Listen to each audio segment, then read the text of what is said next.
Ruru sapascha, tangkarki kescha, ruru sapascha.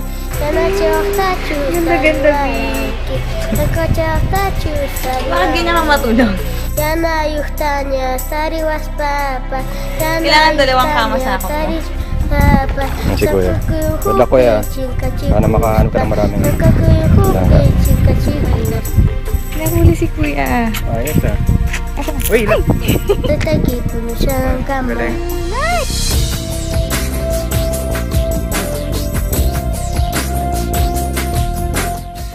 Ang may crab, hindi talaga sa kanila itong shells na to. Mga abandoned shells yan. So pag lumaki na sila,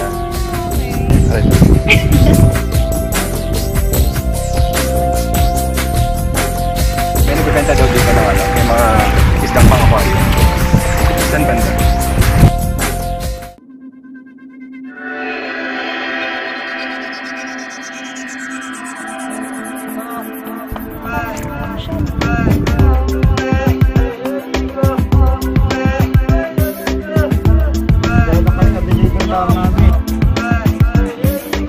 Hindi, pero bukas pa na kukuha. Ano na-discover mo? Yung mga bumibili ng mga isda sa Campion. Kalakuha na yun. Mga ano yun, Class B, Class C. May tama daw yung mga fins. So dito, pinipili talaga nila yung magandang, magandang isda. Isang plastic nun, isang linggo na hindi nila pinapakain, pero buhay pa rin. Shrimp na ako bukas. Hindi, 2 weeks daw. Kasi 1 week na yun dun sa pinanggalingan. Tapos 1 week na sa kanila. Tignan natin kung may message.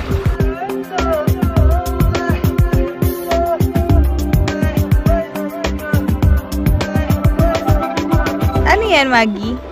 Nor. Nor.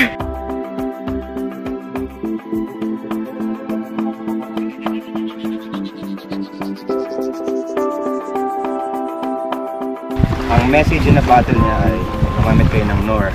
Nor seasoning.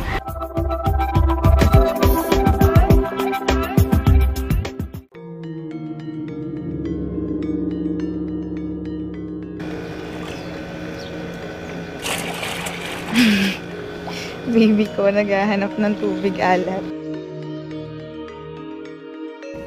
Ito naman, si MC, manghuhuli na isda.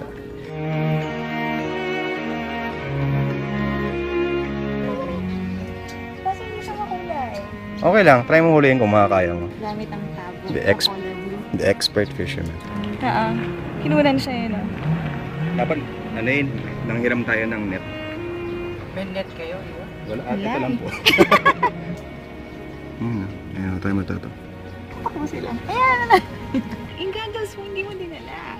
Ayun, ano. Ang hirap mo huliin na ito.